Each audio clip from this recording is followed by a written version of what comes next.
It started with a letter duct taped to my mailbox. "Dear Mr. Pierce," it read in all caps, "the creek behind your property is a liability. The HOA has decided to fill IT in for the safety and visual uniformity of the neighborhood. HOA President Charlene Higgins." I read it 3 times, standing there in my work boots, muddy from hauling stones to shore up the banks of that very same creek. "My name's Lawson Pierce. I'm a self-employed landscaper, been living on this land just outside of Asheville for 18 years. The creek runs along the back of my property. Technically, it's a spring-fed channel that's been here longer than the HOA, longer than most of these houses. It's on my deed, my land, and it's not theirs to touch." I walked straight down to the HOA clubhouse, stormed in mid-meeting. There they were, 7 folding chairs, 6 nosy neighbors, and Charlene Higgins at the center like some kind of throne-bound garden gnome. Mid-50s, frosted hair, wraparound sunglasses on indoors. She looked up from her clipboard like I just tracked in manure.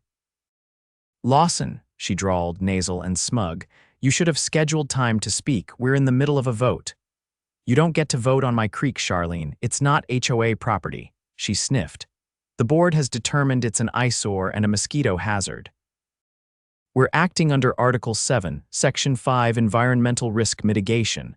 I laughed.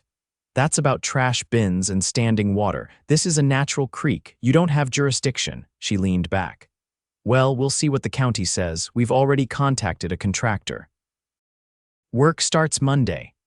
I left before I said something I'd regret, but not before I noticed the smug nods from the others. They'd already voted. Probably behind closed doors, no notice, no input. That's how Charlene ran things. By Monday, I had cameras set up, 5 of them, all legal, all pointed at the property line. I called the county inspector, who confirmed there was no permit filed to alter a waterway.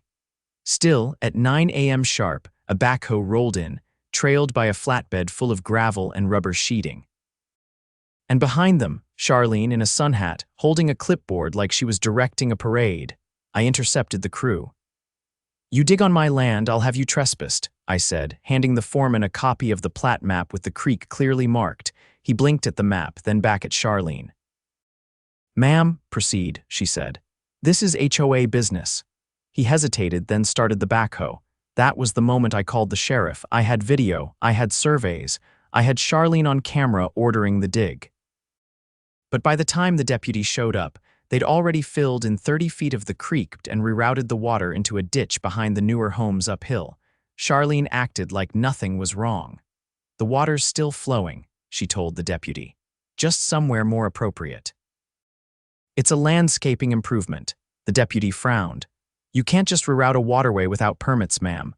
"Oh, I think you'll find we can," she said. 2 days later, the real problems began. It rained hard, and that ditch they dug, it wasn't a ditch. It was the start of a shallow trench that cut straight into the soft clay under the newest row of homes' cheap builds from the last phase of development. By Friday, the water had carved a channel 3 feet deep and rising, and the soil started to move. That's when I knew. They weren't just going to look stupid. They were going to lose their homes. By dawn Saturday, the trench behind the new homes had become a gully. Clay walls collapsed into themselves, roots dangled like snapped cables, and the water wasn't trickling anymore. It was ripping through like it had found its old path and was taking back what it lost. I stood beside my wheelbarrow, watching from the rear corner of my lot. The air smelled like churned earth and wet pine, and way off in the distance I could hear the low hum of worried voices. Neighbors gathered in clumps, staring at the ground behind their houses like it might open up and swallow them next. I didn't go over. I didn't need to. I'd done my part. But it wasn't over, not even close. By noon, the first retaining wall failed. It gave with a low groan like a dying tree. A section of fence toppled with it, dragging slats and rebar into the widening channel. I caught it all on camera. From my deck, I zoomed in as the muddy water surged through what used to be the edge of someone's backyard patio. That's when Charlene came pounding down my driveway. She didn't knock. Just marched up like she owned the gravel under her shoes, her blouse streaked with dirt and a streak of mulch clinging to her elbow. "You need to fix this," she snapped. "This is your fault." I didn't even blink. You're standing on my land, I said calmly. Back off or I'll call the sheriff again. You undermined the HOA's improvements, she hissed. You stirred up panic. You've created a hostile environment. You rerouted a spring-fed creek without a hydrology survey or a permit, I said. And now half your board's backyards are slipping into a ravine, she glared. We were making enhancements. The board voted unanimously. You refused to cooperate. Enhancements, I gestured toward the trench. Nature doesn't negotiate with committees. That's when she made a mistake. She pulled out a letter, an official-looking one with a fake county seal, and waved it in my face. This is a cease and desist, she said. You are ordered to stop filming HOA property, interfering with board operations, and communicating with county officials on behalf of the neighborhood. I took the letter, skimmed it once, and laughed. You forged this, I said. This seal's from the Department of Agriculture. And this isn't even the right county clerk's name. She went pale, then snatched it back and stormed off without another word. By Sunday afternoon, 2 homes had been evacuated. Fire rescue had come out to lay sandbags, but it was like trying to plug a sinkhole with cotton balls. The water had found a natural slope, and it wasn't stopping. The trench had carved its way through fences, past garden beds, and was now chewing through the base of a wooden deck. I uploaded the footage to my public channel. I didn't embellish. I didn't add commentary. Just time-stamped clips showing exactly what had happened start to finish. From the backhoe rolling in, to Charlene's authorization, to the first collapse. It took less than 4 hours before a reporter showed up. Local station, young guy with a windbreaker and a face that hadn't seen enough disasters yet. He introduced himself as Reed and asked if I'd be willing to talk on camera. I'm not the story, I said. The water is. And the people who thought they could outvote gravity. Still, I handed him the footage and the plat map. He asked for a statement. I gave him one word: consequences. By Monday morning, the county engineer had arrived, this time not because I called. He came with a full crew, marked vests, clipboards, and a geologist who looked like she hadn't slept in days. They cordoned off the slope behind house number 12, issued a red tag on house number 14, and began taking soil cores behind the others. That evening, I got a call from Deputy Alvarez, the same one who'd shown up when the digging first started. Mr. Pierce, he said, we've got a situation. I figured. Yeah, well, it's escalating. County wants to know who authorized the excavation. The contractor says it was the HOA. HOA says the contractor went rogue, but the contractor has a signed work order. With Charlene's signature. Yup, and here's the kicker. They paid him from the Neighborhood Reserve Fund. That's supposed to be for road repairs and common area maintenance. What do you need from me? Your footage, all of it. I'll have it ready in 30 minutes, he paused, and Lawson off the record, you might want to stay sharp. Someone's been spreading around that you sabotaged the drainage after the work was done. I sighed. Let them. Everything I've done is on video. When I arrived at the station, I handed over the drive and a printed sequence of timestamps. While they reviewed it, I sat in the hallway and watched through the glass as a young officer's eyebrows slowly climbed higher and higher. He stepped out. You caught her giving the order, clear as day. He nodded, then went back in. By Tuesday, the arrest warrant was signed. Turns out, forging county documents and misappropriating reserve funds to alter a protected waterway counts for a lot more than a slap on the wrist. Especially when you cause a potential landslide zone in a residential area. That afternoon, Charlene was picked up outside the clubhouse. She didn't go quietly. As they led her to the cruiser, she shouted about conspiracies, claimed I'd hacked the HOA emails, accused the county of collusion, and insisted the creek had never existed until I dug it by hand. Someone filmed it. I didn't. I was back at work, rebuilding the banks with stone and native grasses to stabilize what I could. But that clip, it went viral. Not just locally news stations picked it up across the state. HOA president arrested after creek rerouting causes home evacuations. The board scrambled. By Thursday, 3 members had resigned. The remaining 2 called for an emergency election, but no one wanted the job, not after what happened. The HOA was effectively leaderless, and the county announced they were reviewing the neighborhood's charter to determine if it would be dissolved entirely. The best part? With the board in disarray and their funds frozen pending investigation, they couldn't legally enforce any covenants. For the first time in years, people started painting their mailboxes however they wanted. One guy put a flamingo statue in his yard. Another installed solar panels without a permit. No one sent them a letter, and the creek, it flowed again. Cold, clean, steady. Like it always had, by the following week, the slope behind the evacuated homes had been declared a Class C active erosion zone by the county's geotechnical team. That was the kind of designation normally reserved for landslides along highways or unstable quarry edges, definitely not something you wanted on a residential plat. The affected homeowners, most of whom had voted in favor of the creek reroute, now found themselves in a bureaucratic limbo. Their insurance carriers were already signaling denial of claims due to unauthorized structural alterations to surrounding terrain. I was back at my drafting table, planning a restorative layout for the creek bank, when I got a call from a woman named Dana Holloway. She introduced herself as a federal investigator from the Environmental Protection Agency. "I'm heading a joint inquiry with the State Division of Water Resources," she said. "We've reviewed your footage. I'd like to meet in person." She arrived the next morning in a government-issued SUV with two specialists in tow. One carried a drone case, the other a water testing kit. Dana was in her 40s, sharp and efficient, wearing boots that had seen real fieldwork. "We received a tip that the HOA may have knowingly diverted a protected stream without proper documentation," she said as we walked the ridge behind my house. "That's a violation of the Clean Water Act Section 404. They never even filed a soil disturbance notice," I said, pointing to where the trench had widened. "No permits, no survey markers. Just a backhoe and a clipboard." Dana crouched beside the stream's new path and dipped a testing vial into the flow. "We traced this spring to an aquifer that feeds into the French Broad tributary. That makes it a federal waterway. Any modification requires Army Corps of Engineers approval." "Then they're in even deeper than they thought," I said. "That's not all," she replied, standing. "We reviewed the HOA's financial records. The reserve fund transfer wasn't legal, and the contractor they hired. Turns out he's not even licensed for excavation. He used to do pool installations downstate, but lost his permit after a drainage collapse in Raleigh." I whistled low.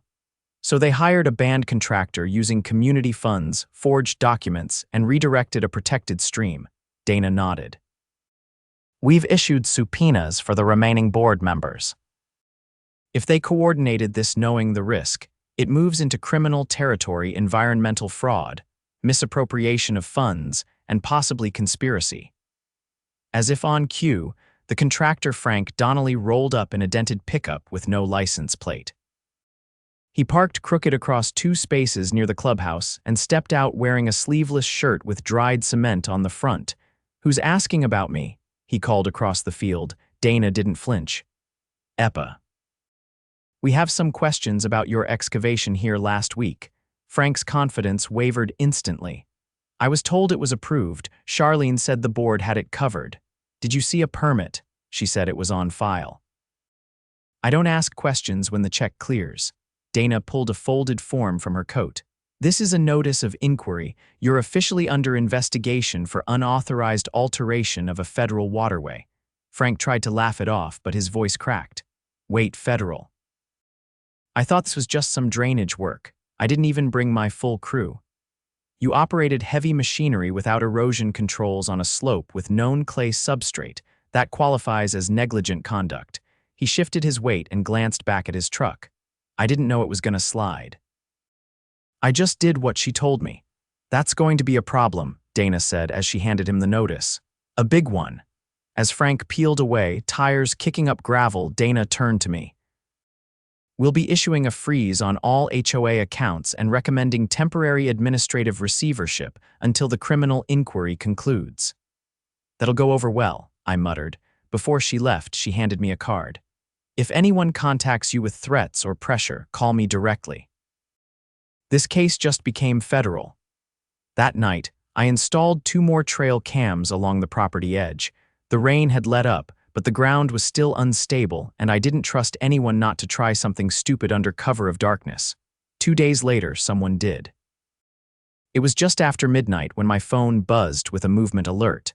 I pulled up the footage and saw 2 figures in hoodies crossing the ridge behind my shed. One carried a shovel, the other a 5-gallon container. I watched in real time as they poured something viscous and dark into the upper channel of the creek upstream from the restored flow. I was already on the line with dispatch before they finished dumping it. Sheriff's deputies arrived in under 15 minutes and caught both men trying to cut through the woods behind Lot 17.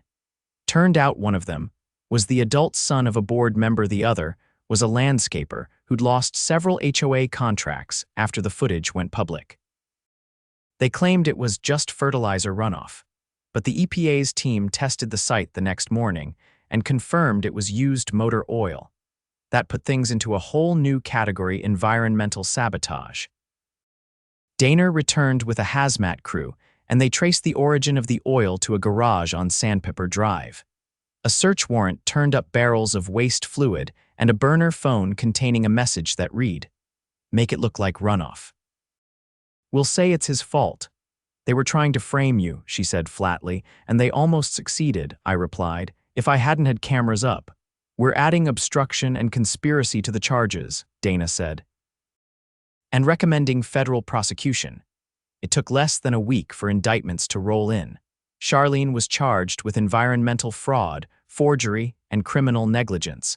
3 former board members were named as co-conspirators. Frank Donnelly faced unlicensed operation and reckless endangerment. The 2 saboteurs, charged with illegal dumping, attempted framing, and tampering with a federal investigation. But the real reckoning came during the emergency town hall. It was held at the Community Rec Center, which hadn't been this full since the 4th of July pig roast 5 years ago. People stood shoulder to shoulder, and the tension was thick enough to cut with a blade. Dana stood at the front, flanked by representatives from the county and a federal marshal. "The HOA in its current form is being dissolved," she said. "Its charter violated multiple state and federal laws, and its leadership has been removed by order of the court." Murmurs rippled through the room. "In the coming weeks," she continued, "the county will appoint a temporary property manager to oversee essential services. After that, residents will have the option to incorporate a new association with full oversight and transparency requirements." Someone in the back raised a hand. "What happens to our dues?" "The accounts are frozen," Dana replied, "pending restitution. If funds remain after legal proceedings, they will be returned proportionally. If not, the court may consider a civil settlement against the former board." An older man near the front folded his arms. "And the creek?" I stepped forward. "I've already begun restoring the banks and native plants." "The county approved the plan. I'll donate the labor." There was a pause, then a smattering of claps. A few neighbors nodded. Someone muttered, "About time." After the meeting, a young couple from the uphill side approached me. They'd been quiet throughout, new homeowners who'd moved in just 2 months before all this. "We didn't know," the woman said. "Nobody told us about the board's plans when we bought. We just wanted peace and a place to raise our daughter." "You're not the only ones," I said. "But peace doesn't come from silence. It comes from standing up when it counts." As they walked off, I looked toward the creek. The water moved steadily beneath the moonlight, carving its way through the stone and roots I'd laid by hand. It didn't ask for permission. It didn't need a vote. It just followed the truth of the land. And this time, no one was going to stop it. By the 3rd week, the slope had stabilized barely. County engineers set up a series of temporary retaining structures while a hydrology team worked to re-establish a controlled path for the creek. It was slow, messy work, but at least the water was moving where it was supposed to again. What wasn't moving was the neighborhood's sense of normal.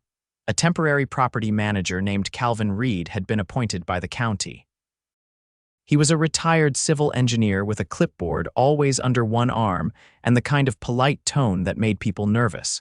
He wasn't here to win friends, he was here to clean up a disaster.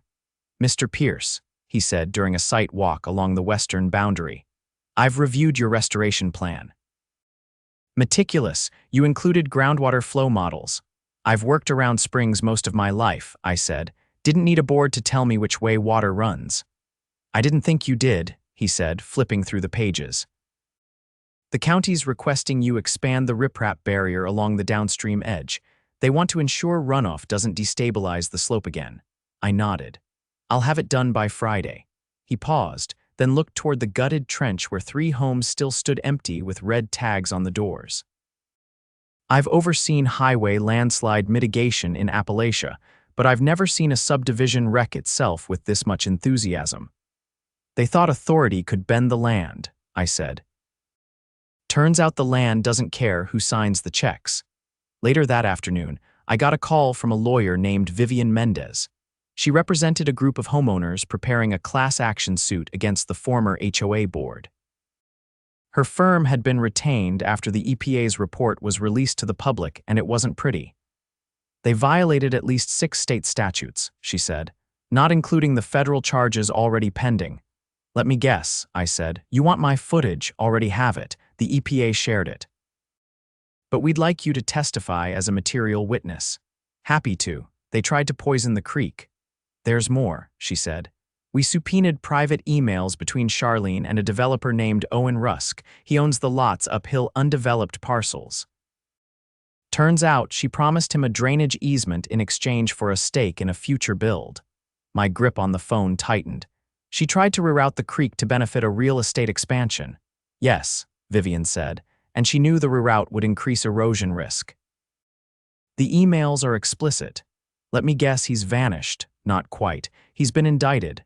The feds caught him wiring funds through a shell LLC to pay for the excavation. That backhoe crew. Paid under the table from an account tied to one of his real estate holding companies. They were preparing to pave over the creek. Exactly. And if they'd succeeded, they would have sold those upper lots at a premium. The diverted water would have run straight through your backyard and into the properties below. Except it didn't wait for their timeline, I said. It moved on its own. Nature doesn't wait for closing dates, she said. The trial began 6 weeks later, held in the county courthouse downtown. By then, the media had circled back. The story had become a symbol suburban greed meets environmental ignorance. The courtroom was packed with journalists, local officials, and residents from every corner of the neighborhood, all watching the fallout unravel. I was called to the stand on the second day. Vivian stood at the front, crisp in a navy suit. Mr. Pierce, can you describe what you witnessed on the morning the excavation began? They arrived with machinery and no paperwork, I said.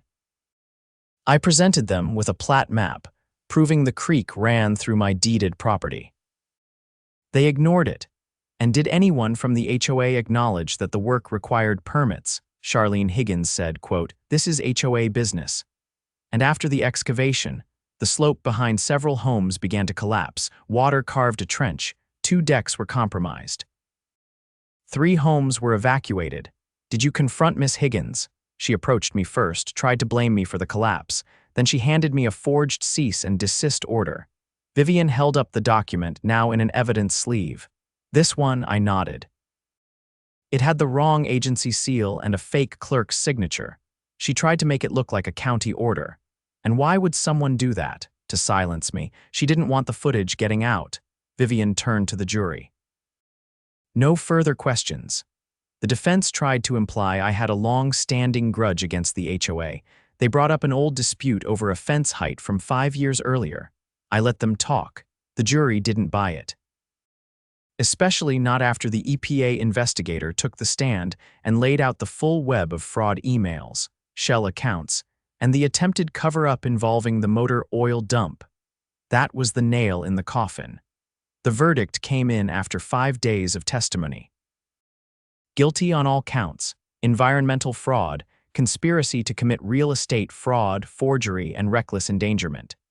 Charlene was sentenced to 6 years in federal prison. Her co-conspirators, including the contractor and developer, received lesser sentences and massive fines. The saboteurs who dumped the oil got probation and community service, along with a lifetime ban from holding any future HOA office. A restitution fund was created from the seized assets of the former board members and the developers' forfeited holdings. It wouldn't cover everything, but it was enough to repair the slope, rebuild the damaged homes, and reimburse the residents who'd been displaced. The new neighborhood charter banned any future HOA from being formed without a supermajority vote and external oversight. The county kept Calvin Reed on as a long-term administrator, with full transparency requirements and open forums for every decision. The days of secret votes were over. One morning, about 3 months after the trial, I stood at the edge of the creek with my dog, Rook. The water was running clear again, flanked by new-growth swamp milkweed, wild iris, and sedges I'd planted by hand. A pair of kids from the house 2 doors down were skipping stones near the bend where the reroute had once begun. Their parents were watching from the porch, but not hovering. There was peace in the air, not just quiet, but earned stillness. The kind that comes after chaos has burned itself out and the truth has settled like silt. Calvin walked up from the trail behind the clubhouse, carrying a clipboard as always. "Looks better every time I see it," he said. "Nature heals fast when you stop trying to micromanage it," I replied. He looked around. "You know, I've been reviewing other neighborhoods in the region. Most of them have no idea how close they are to this kind of disaster. They think paperwork keeps the ground in place." "Exactly, but here. You proved a different model, community-led restoration, transparent management. It's something we can point to." Rook barked once and chased a squirrel along the ridge. "There's a lesson in that creek," I said. "Let things flow how they're meant to. You fight the land always wins." Calvin smiled faintly and nodded. "And sometimes the right person stands in the gap when it matters most." As he walked back up the trail, I crouched beside the creek and ran my fingers through the cold water. It had taken months of work, testimony, and patience, but the current was steady again. Honest, just like this place finally was. No more backroom deals, no more forged letters, no more HOA trying to dig its way into control. Just a neighborhood that had learned the hard way. You don't dam up a river and expect it to stay quiet.